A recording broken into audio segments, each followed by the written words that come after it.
அனைவருக்கும் வணக்கம். மதா பிதா குரு தெய்வங்களை வணங்கி எல்லாம் வல்ல எம்பெருமான் ஸ்ரீ உச்சிஷ்ட மகா கணபதி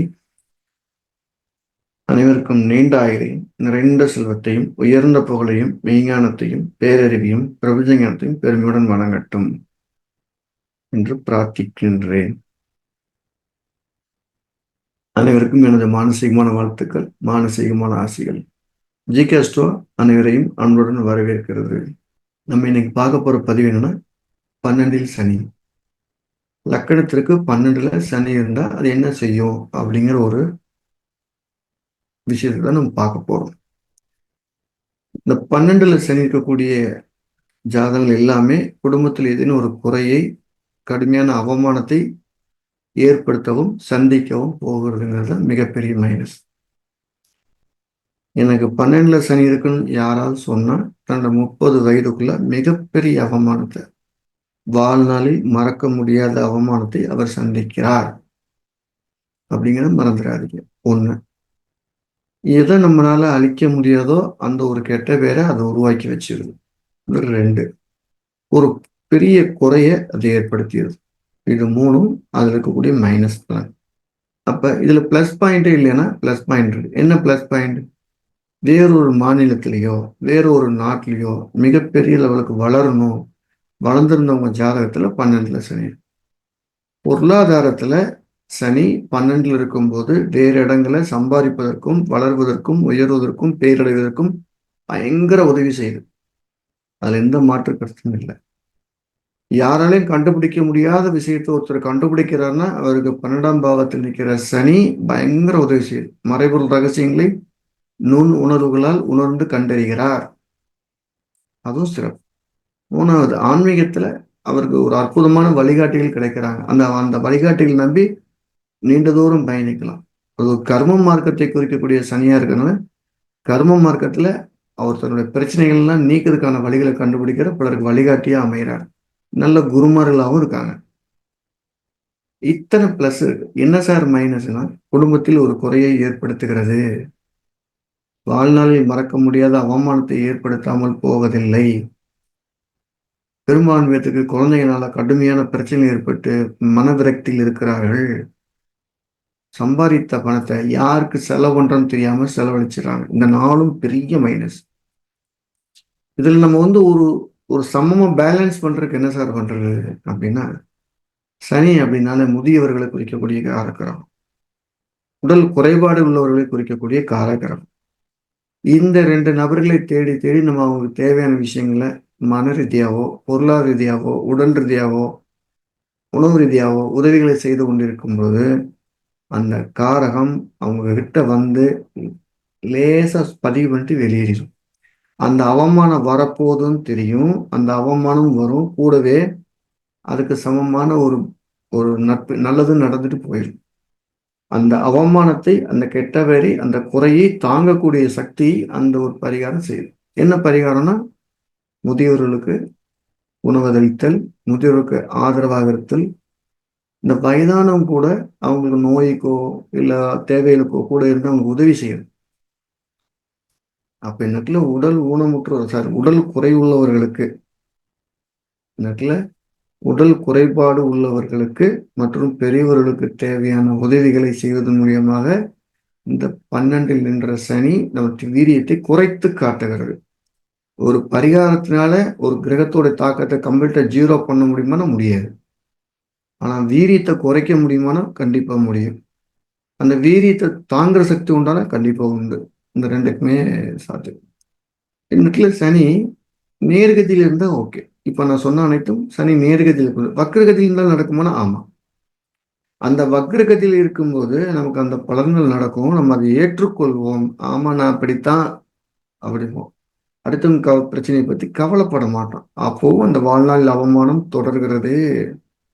ஒரு நல்ல குருநாதர் வரும்போது ஏற்றுக்கொள்ள மறுக்கிறோம்.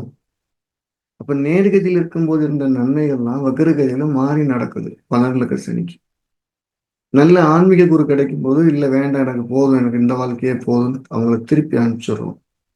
நல்ல சம்பாதித்துக்குரிய தொழில் வரும்போது எனக்கு இந்த ஊரே போதும்னு முடிவெடுத்துக்கிறோம். அந்த வக்ரசனி 12 இருக்கும்போது அவர் தன்னைத்தானே வளர்த்து கொள்ள விரும்புவதில்லை அல்லது அந்த சூழ்நிலை விடுவதில்லை. அதான் அதுக்கு சரியான ஒரு. ஸோ சனி எப்படி இருந்தாலும் பன்னெண்டுல இருக்கும்போது தன்னுடைய தனிப்பட்ட வாழ்க்கையில ஒரு காயத்தை கொடுக்கறது அப்படிங்கிறத மட்டும்தான் ஞானித்தனமா பதிவு பண்றோம். அதை ஞாபகமா வச்சுட்டு சரி. சரி சார், லக்கண்டுக்கு பன்னெண்டில் வேற ஒரு கிரகம் இருந்து அந்த கிரகத்தோட சனி இருந்தா அப்படின்னா அது மேலும் கூடுதலான பாதிப்பை தருகிறது. உதாரணமா, லக்கண்டுக்கு பன்னெண்டுல சூரியன் இருக்கு, அது கூட சனி சேர்ந்திருந்ததுன்னா தந்தை வழியினால அந்த அவமானங்கள் பெரிதுபடுத்தப்படுகிறது. பன்னெண்டுல லக்கண்டுக்கு பன்னெண்டு சந்திரன் கூட சனி இருந்தால் தாயார்னால பெண்களால் அந்த பிரச்சனை பெரிதுபடுத்தப்படுகிறது. அப்போ கூட ஒரு கிரகம் இருக்கும்போது அது சனியுடைய சின்ன சின்ன தவறுகளை, சனியின் காரகத்துவங்களால் பாகவத்துடைய தவறுகளை அந்த கிரகம் பெரிதுபடுத்தி காட்டிவிடும். உடைக்கல.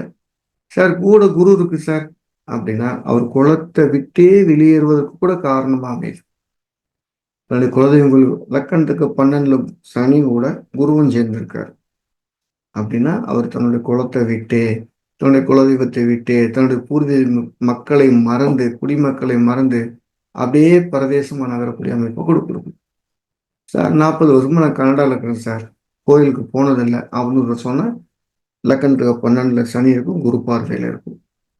அப்ப அந்த லக்கணத்துல பண்ணுக்கிற சனியை கூட இருக்கக்கூடிய கிரகம் கூட்டித்தான் சொல்லுது, குறைக்கிறது இல்லை, அதை தடுக்கிறது இல்லை, அது அப்படியே அதே பவரோட போகுது. ஸோ லக்கணத்துல இருக்கக்கூடிய ஏதேனும் ஒரு கிரகம் இருக்கு, லக்கணத்துல குரு திக்பலமா இருக்கு, பன்னுல சனி இருக்குன்னா இந்த சனி கொடுக்குற காயத்தை அவர் உணராம இருக்கிறார், அவ்வளவுதான். இதுல இருந்து நம்ம சொல்ல வரக்கூடிய ஒரு சுருக்க கருத்து என்னன்னா, பன்னெண்டு இருக்கக்கூடிய சனி தனிப்பட்ட வாழ்க்கைக்கு அதிக காயங்களை தருகிறது, பொருளாதார வாழ்க்கைக்கு வெளியூர் வெளிமாநிலம் சம்பாதிப்பதற்கு அதிக உதவிகளை செய்யுது. இது முக்கியமான விதி. வேறொரு கிரகம் இருக்கிறதுனால சனி தன்னுடைய வீரியத்தை குறைத்துக் கொள்வதில்லை. இரண்டாவது விஷயம், சனி வக்ரமா இருந்தாலும் இல்லைனாலும் அந்த பலன்களுடைய மாற்றத்தை அந்த ஜாதகர் அனுபவித்து தீர்கிறார்.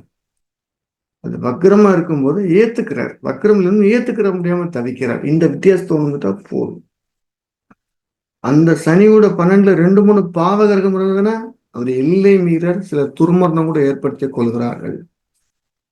ஸோ லக்கணத்துக்கு 12 இருக்கிற சனி வெளியூர் வெளி மாநிலம் வெளிநாடுகளை சம்பாதிப்பதற்கு அதிக உதவி செய்கிறது, ஆன்மீக தேடல்களுக்கு அதிக உதவி செய்கிறது, நல்ல குருமார்களை நோக்கி பயணிப்பதற்கு நல்ல உதவிகளை செய்கிறது, நான் கர்மா என்னன்னு தெரிஞ்சு அதை நிவர்த்தி பண்றதுக்கு அருமையா பயன்படுது. இந்த நாள் தான் ஒரு சால சிறந்த ஒரு நல்லது.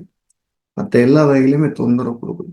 நோயின்னு எடுத்துக்கிட்டோம்னா கால் வலி, தீராத கால் வலியை கொடுக்குது, அஜீரண கோளாறு ரொம்ப பெருசா கொடுத்துருது. இந்த ரெண்டும் அவரால் ஜீரணிக்க முடியாம தவிக்கிறார். ஏதேனும் ஒரு சின்ன விஷயம் அவரை தூங்க விடாம பண்ணிக்கிட்டே இருக்கும். இந்த மூணும் அவரோட முக்கியமான கண்டென்ட்.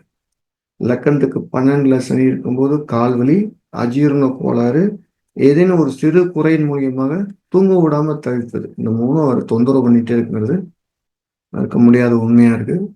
நம்ம ஜிகேஸ்டோட என்ன பண்ணிட்டு இருக்கோம்னா, ஜோதிடம் எல்லாருக்கும் போய் ஒரு எளிமையா சேரங்கிறதுக்காக அதிக கணிதங்கள் எதுவும் இல்லாம பலன் கூறக்கூடிய முறைகளை மட்டுமே விரிவுபடுத்தி பேசிக்கிட்டே வாங்க. யாராவது ஜோதிடம் படிக்கணும் விருப்பம் இருந்தால் வரப்போற டிசம்பர் 29 மாலையில ஆன்லைன் கோர்ஸ் நடக்கிறது.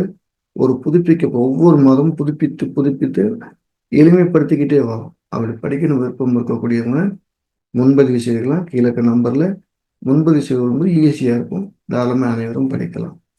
நம்ம 2வது கட்ட முயற்சியா சிறப்பு பயிற்சி வகுப்பு நடத்திட்டு வரோம்.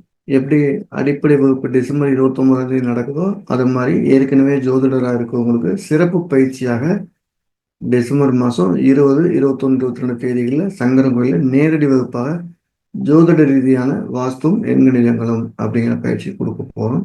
கூடுதல காலையில் சரைய கலை பற்றி, சரம்னா என்ன அப்படிங்கிற ஒரு எளிமையான பயிற்சியும் கொடுக்க காத்திருக்கிறோம். இந்த ஜோதிடத்துடைய அடிப்படை எப்படி இருக்கும்னா, ஜோதிடம் படிப்பதற்கும் நீங்க எப்படி இருந்தீங்க, ஜோதிடம் படித்ததுக்கும் நீங்க எப்படி இருக்கீங்கிற உங்களை 2 பக்கத்தையும் பார்க்கக்கூடிய அளவுல மிக எளிமையாக வடிவமைக்கப்பட்ட பாடத்திட்டமா இருக்கும். படிக்கணும் விருப்பம் இருக்கு, கீழே நம்பர் தொடர்பு கொண்டு பதிவு செய்து கொள்ளலாம், படிக்கலாம். எல்லாருக்கும் எல்லா நலமும் பெற எம்பெருமான் ஸ்ரீ உச்சிஷ்ட மகாகணபதி பிரார்த்திக்கிறேன். அனைவருக்கும் நீண்ட ஆயுளும் நிறைந்த செல்வம் உயர்ந்த புகழும் பேரின்பமும் கிடைக்க எம்பெருமான் ஸ்ரீ உச்சிஷ்ட மகானை ஆசீர்வதிக்கட்டும். அனைவருக்கும் எனது மானசீகமான வாழ்த்துக்கள், மானசீகமான ஆசிகள்.